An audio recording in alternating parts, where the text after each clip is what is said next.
Welcome to Power Talks with Santosh Shah. In today's episode, we have with us Mr. Rajesh Hamal, Nepal's most celebrated movie star. Rajesh Hamal has acted in more than 250 films during the 25 years of golden times of Nepali cinema. Welcome to the show, Rajesh. Thank you very much. Namaste to you all. How is life and work moving on?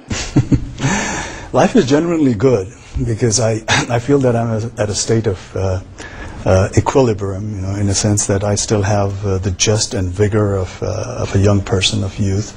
And I like to believe that I have certain semblance of wisdom that comes with age and experience and things like that. So life is generally good at this moment, at peace and in a balanced situation.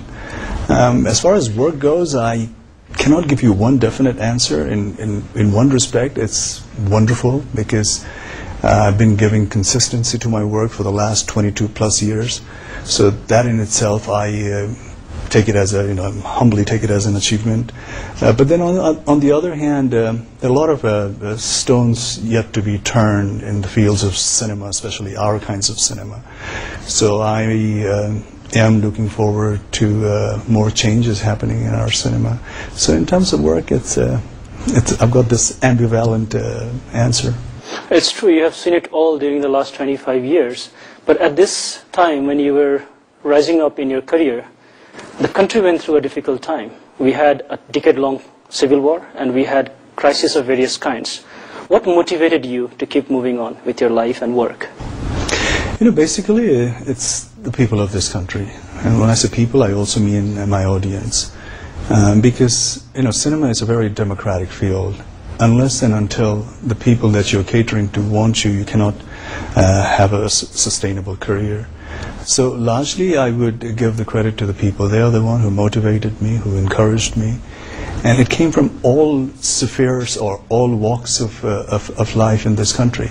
So in that case, I consider myself very lucky because irrespective of the background, irrespective of the political beliefs, and irrespective of the ethnic background or cultural background they are from, everybody motivated and encouraged me, and that is one of the reasons why, even though the country went through certain turbulence, especially politically and socially, I would still be able to sustain because I was relating to the entire demography at large. We are proud of our people. They're very simple and charismatic in many sense, as we have people from all over, from many ethnicities.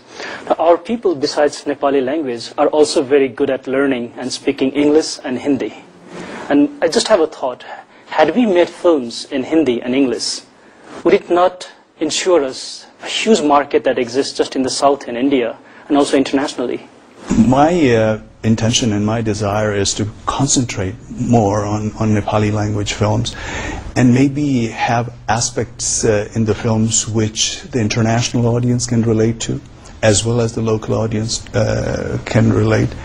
But then again, if someone, if there is a section of filmmakers who wants to sort of make a Nepali film with a Nepali theme and Nepali subject in various other languages, whether it be Hindi, English, or other languages that are spoken in this country, I do not see any harm in it.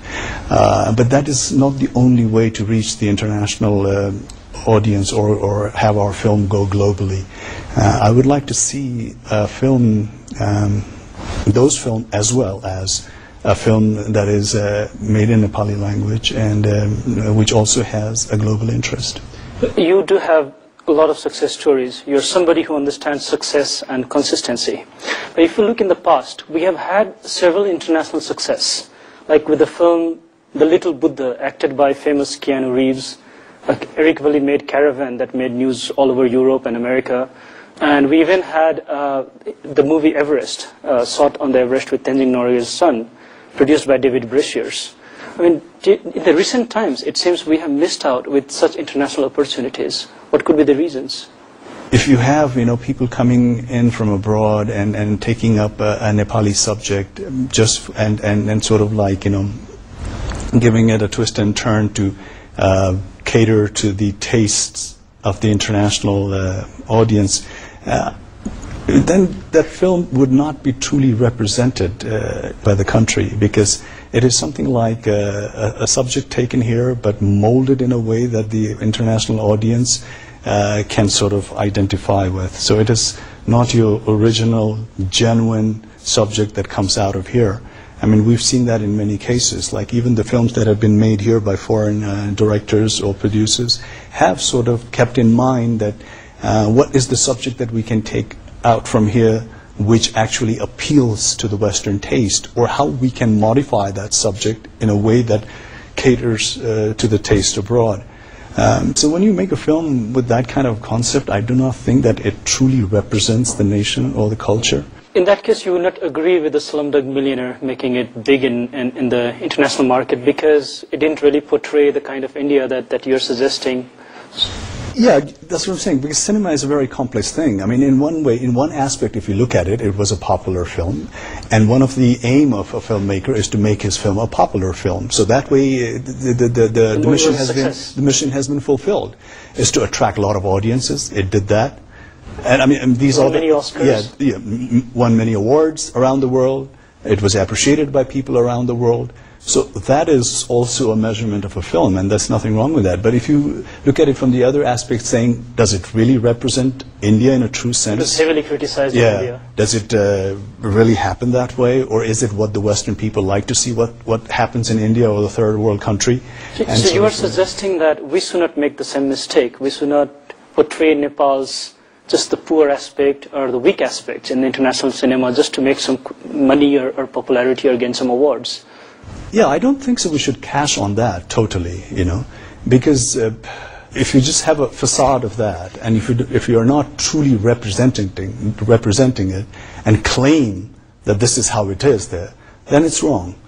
But if you claim it to be a work of fictions, it's an isolated case that impressed the director or the writer or the producer, and they wanted to sort of elaborate it in their own way and make it into a film that would have an audience who is sort of looking for feel good or for entertainment, or just to go and spend a good time in 2.5 hours and see different kind of human emotions and interaction being enacted in the film, then it should be all right. But if we really just cash on that and say this is what truly represents our country, and then sort of like sugarcoat it in a various way to sort of have the mass appeal of the people around the world, then it would not be right. So I feel that if we really wanted to be represented through our cinema in the world, then our subjects, our characters, our emotions and feelings has to be portrayed in the right perspective. But you're right, even though we make a fictional film in Nepal, which may not correspond to the culture or the people or the country, the moment it goes out, it in a way represents the country.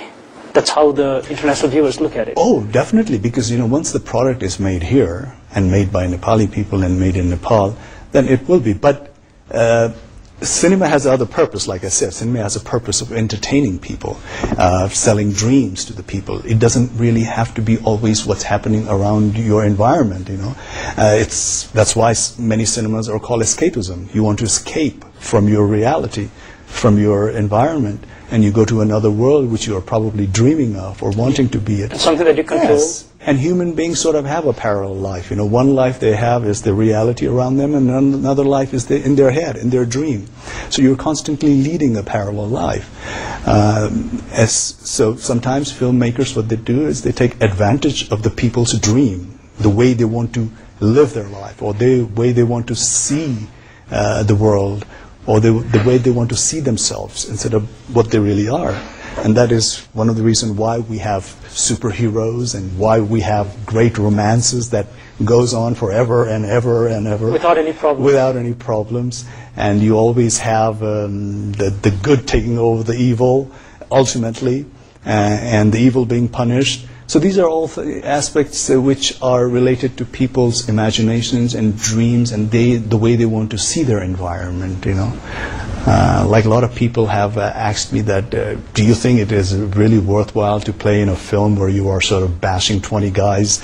They all shoot at you, and none of the bullets hit you. None of the bullet hits you, or even if it hits you, you're sort of like enduring everything. And you're fighting, I don't know, 30 guys with maybe one hand tied at your back. But then again, there are people in the society who actually dream of that, So there are youths who are suppressed, and they think that only if I was strong enough to get to these people, only if I was strong enough to handle all these people who are bullying me or who are making my life miserable, wouldn't it be wonderful? So sometimes we intend to catch that as well. And we also intend to be like the voice of the underprivileged, there are a lot of people, especially the youth in this country, who do not have a platform to voice their voice. So in many ways, through our characters, or the characters that I play in film, I sort of convey what's in their heart. And that's why most of our dialogues get the clapping, because it is something that they really wanted to say it but never could because of the circumstances or the environment they are in. So when we speak or say something that is in their heart but they're not able to, then we get this thunderous applause in the audience, and they're very excited because they feel that we're truly representing them. In the same context, there are millions of Nepali youths who follow you, who idolize you, who take you as a role model, who goes and beats up guys and achieves something that is unachievable. That's why you're a role model for millions of Nepali youths. But on the other hand, you have proven that with patience and commitment, long-term dedication, success and prosperity can be achieved. But if we look in today's time, our youths have been leaving the country or even joining criminal gangs to make quick gains. What would you like to tell to those kind of youths? It's quite true. If you are persistent, if you are consistent, and if you have a passion that you are more or less confident about, things do work for you. If you are really passionate about what you can do not lose your heart just by not having a precedent in front of you and thinking that, this is something that is in the dark, where will it lead me? I don't have any examples in front of me to follow. Be an example yourself, and then see what you can do it. Especially if it is a field which is not as lucrative, especially if it is a field that has not proven itself in the society, then you even have to work doubly hard. One of the reasons why young people are entering into criminal gangs and causing havoc in the country is the increasing lawlessness in the entire country. As a result, people suffer a lot. When normally the people who cause this havoc, they create troubles for the common people, are portrayed as villains in your films. And normally you just beat them up and kill them in 2.5 hours and give justice to the people. In reality, we know that does not happen. But in case if it happens, how long time does it take for people to get justice? That's how I think film and the reality differs, because in a film you can have this Messiah coming out, Superman coming out, and he says that, okay, I'll take care of everything, don't you worry, and he eventually does. But in real life, you cannot put all your eggs in one basket and think that this one single factor will be the determined factor to make things work in the society. I think it has to be a contribution coming in from all sections of the society, the youth, the experiences of the older generation, the vigor of the youth, and people working in different platforms and in different workforces. They all have to contribute in their own way, and that is how you make a sustainable and a strong nation and society. But unfortunately, in a country like ours, we are so now politically unstable and economically lacking behind in terms of, we're in a 21st century where most of the countries are making progress by leaps and bounds, and we're sort of still struggling with our politics, still struggling with the law of the country to be yet to be written. But writing the new constitution could be the beginning of the solution of all these issues that we touched upon. But do you think we will get the new constitution drafted by the end of May? It looks very bleak the way the things are going right now, because though it has become very cliche to say consensus, we should all get together and reach sort of a compromise. We're saying all this, but that's the only way out. No matter how cliche or mundane it sounds, or how repetitive it sounds, that is the only way. It's only through consensus, by compromising on a certain situation, that we're going to have a law of this country. Because, as you know, there are political parties with a political ideology that differs so much from one another. So if they all stick to their own political ideology and do not want to bulge an inch, then there is no way that you can have a common constitution that appeals to all spheres of the population. So I feel and the way things are going right now, I do not see any consensus happening, because it's not only inter-party disturbances that they're having, it's also the intra-party things that they're going through.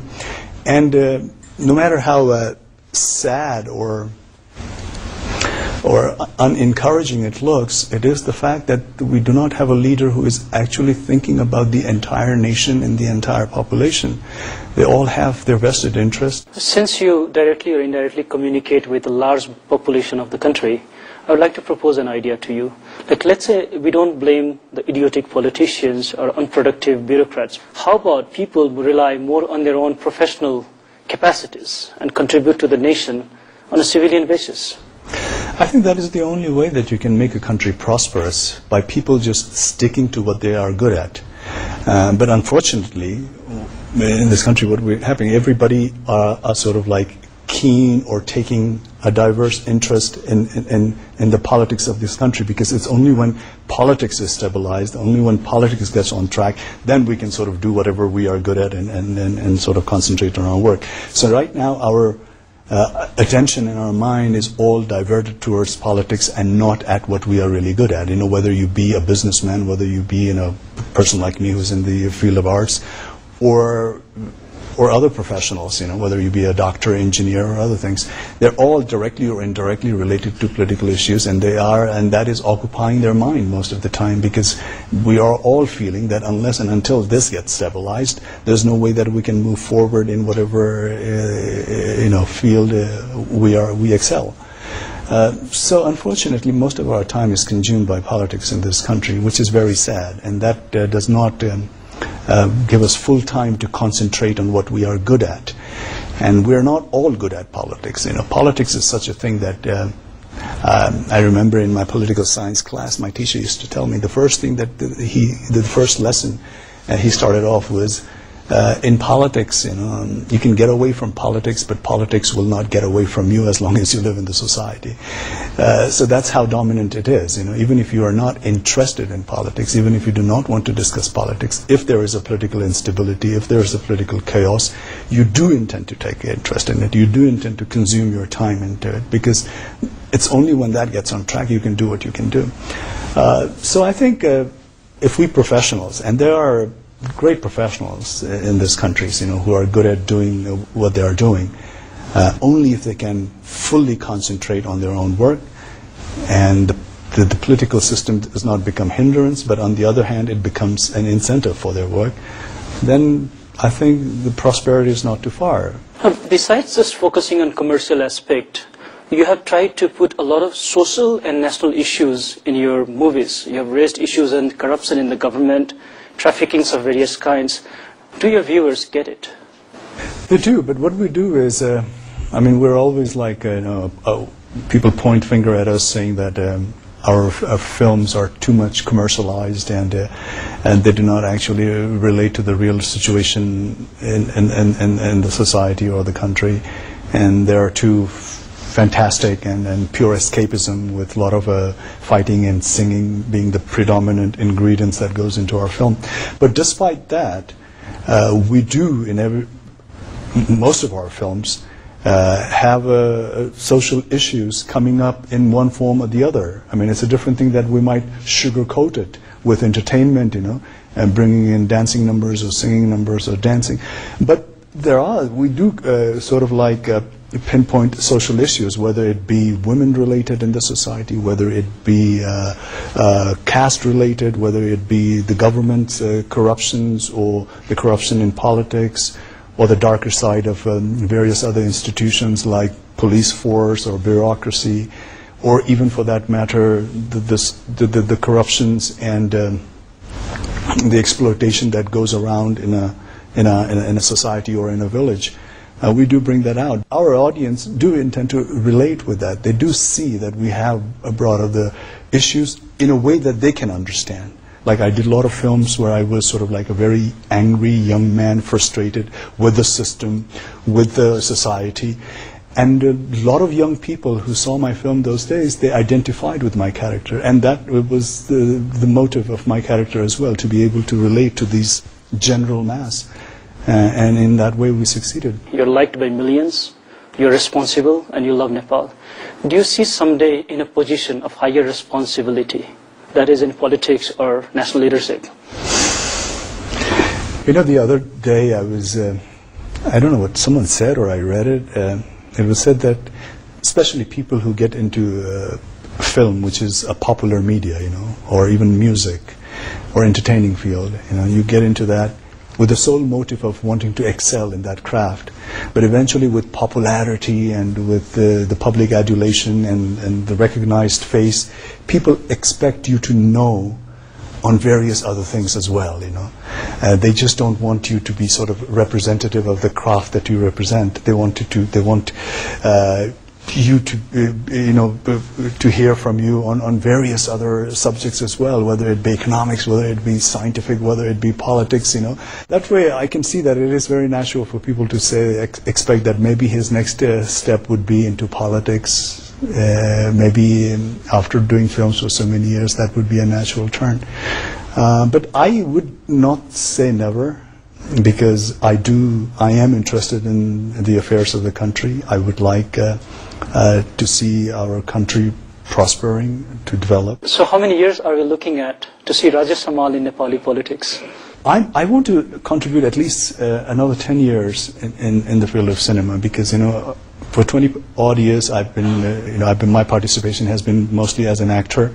But my next step in the film career would be, I would want to be a director, and, you know, and the cinema, like we say, is the director's medium.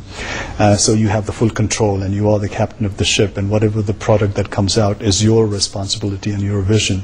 So I want to have that total command over my craft, over my cinema. In 10 years, we're looking at an actor turned director, Rajesh Hamal, and then director turned politician, Rajesh Hamal.